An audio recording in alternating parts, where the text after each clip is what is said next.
कुछ हफ्ते पहले मेरी पोती नताशा मुझसे मिलने आई थी। 18 साल की है। एक कॉन्सर्ट के लिए आई थी। साथ में उसकी सहेली भी थी। हम सुबह नाश्ते के लिए गए और नाश्ते के बाद जब हम बैठे थे उसने मुझसे एक सवाल पूछा। उसने कहा, नाना, आप मुझे क्या सलाह देंगी जो मेरी जिंदगी बेहतर बनाए? मैंने कहा, मैं नहीं जानती कि तुम्हें कैसे बूढ़ा होना सिखाऊं, लेकिन इन 82 सालों में मैंने जो सीखा है, जो गलतियां की, जो सबक लिए, वो जरूर दे सकती हूँ। यह वही बातें हैं, उसके लिए भी और तुम्हारे लिए भी। पहली बात, आसान रास्ता नहीं, सही रास्ता चुनो। हम अक्सर आसान रास्ता चुनते हैं क्योंकि वो कम उलझन वाला होता है, कम मेहनत, कम तकलीफ। लेकिन आसान और सही हमेशा एक नहीं होते। जब मेरे पति बीमार पड़े, मैं एक अच्छे करियर के बीच में थी। उसे छोड़ना बहुत मुश्किल था। मैंने वो काम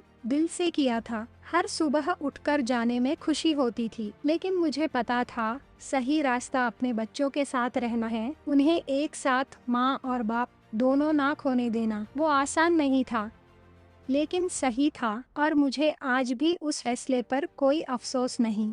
जब भी दो रास्ते हों, रुको, सोचो, अपने दिल से पूछो और वो चुनो जो सही हो, चाहे आसान ना हो। जवानी में हम जो फैसले करते हैं वो अक्सर आसान देखकर करते हैं, लेकिन जब हम थोड़े बड़े होते हैं, थोड़ा और जी लेते हैं, तो पीछे देखकर समझते हैं, काश सही रास्ता चुना होता। दूसरी बात, सपने देखो, लेकिन उन पर चलो भी। जवानी में हम सब सपने देखते हैं, बड़े बड़े, कभी कभी इतने बड़े कि खुद ही डर जाते हैं। लगता है यह मेरे बस की बात नहीं। मेरा सपना था स्टेज पर परफॉर्म करना, फिल्म्स में काम करना। एक छोटे से शहर की लड़की का यह सपना बड़ा बेमेल लगता था, लेकिन मैंने उसे कभी नहीं छोड़ा। मुझे 50 साल लगे उसे पूरा करने में। 50 साल, लेकिन वो हुआ। सपना तब तक सिर्फ सपना रहता है जब तक तुम उस पर कदम नहीं उठाते। वक्त तुम्हारे हिसाब से नहीं चलता, यह सच है।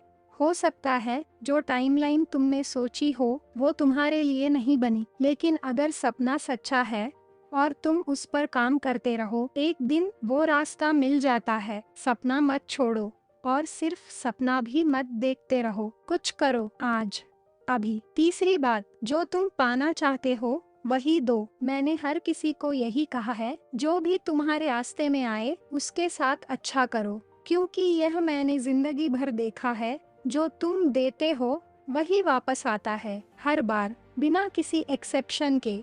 नफरत दोगे, नफरत मिलेगी। जलन दोगे, जलन मिलेगी। लेकिन प्यार दोगे, साथ दोगे, वो भी वापस आता है, हमेशा।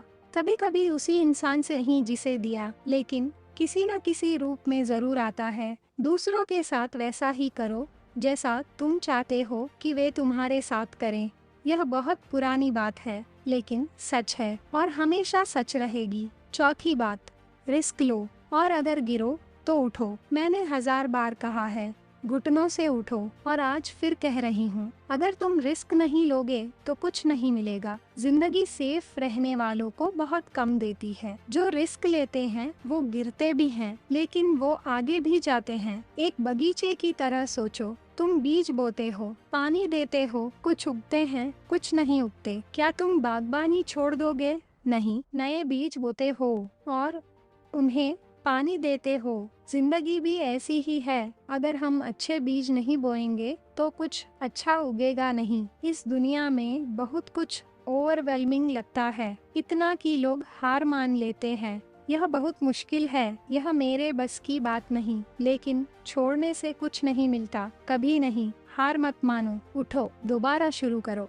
पांचवी बात, अपनी गट सुनो। यह मैं बार बार कहती हूँ और कहती रहूंगी। वो पहला एहसास जो किसी चीज के बारे में होता है वो 99% सही होता है। हम में से ज्यादातर उसे दबा देते हैं। मन में एक आवाज आती है, रुको, यह ठीक नहीं लग रहा, और हम कहते हैं, चुप रहो, मुझे यही करना है, और बाद में पछताते हैं। मेरी गट ने तो पहले ही बता दिया था। जब भी कोई फैसला करना हो, कोई नया इंसान मिले, कोई मौका आए, पहले वो एहसास सुनो, उसे इग्नोर मत करो। कभी कभी दिल कुछ और कहता है और गट कुछ और। दिल की सुनो जब प्यार की बात हो, लेकिन जब कोई रिस्क हो, कोई खतरा हो, कोई शक हो, गट सुनो। नताशा, अगर तुम जवानी से ही यह आदत बना लो तो बहुत सारी गलतियों से बच जाओगी। छठी बात, हर रोज कुछ नया सीखो। जिज्ञासा उम्र से नहीं मरती, सिर्फ हम उसे मरने देते हैं। कोई नई स्किल सीखो, कोई किताब पढ़ो,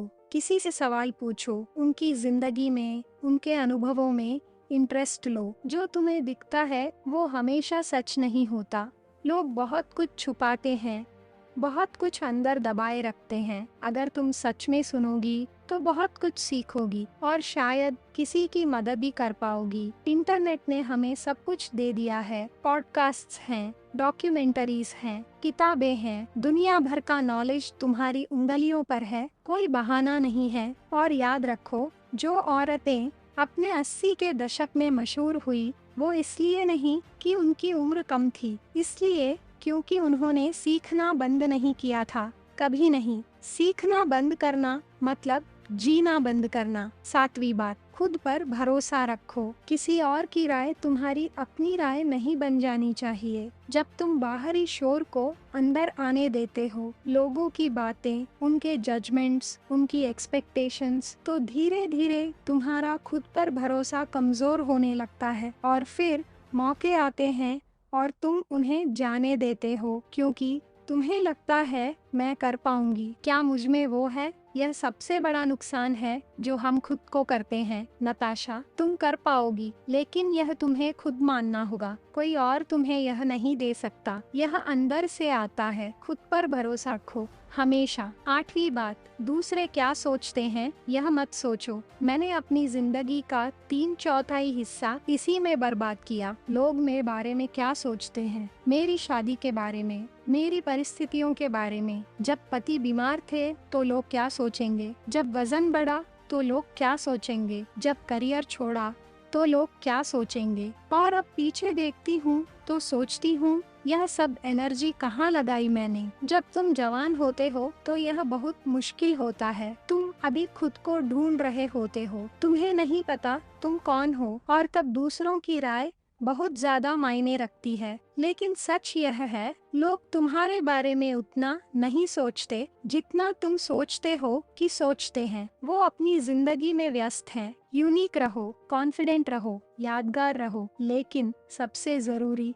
खुद रहो। यह थी वो 8 बातें जो मैंने नताशा को बताई, और आज तुम्हें भी। मुझे नहीं पता कि वो इन्हें याद रखेगी या नहीं। शायद कुछ साल बाद जब जिंदगी ने उसे थोड़ा हिलाया होगा तब कोई एक बात याद आएगी, और बस इतना काफी है। कमेंट्स में बताओ, अगर तुम अपने बच्चे या पोते को एक सबसे जरूरी सलाह देते तो क्या देते। मुझे सच में जानना है। बेला आज थकी हुई है, सो रही है, और मुझे लगता है मैं भी उसी की देखा देखी थोड़ा आराम करूंगी। आज अपने लिए कुछ अच्छा करो और किसी एक इंसान को आज प्यार जरूर बताओ। अगले वीडियो में मिलते हैं।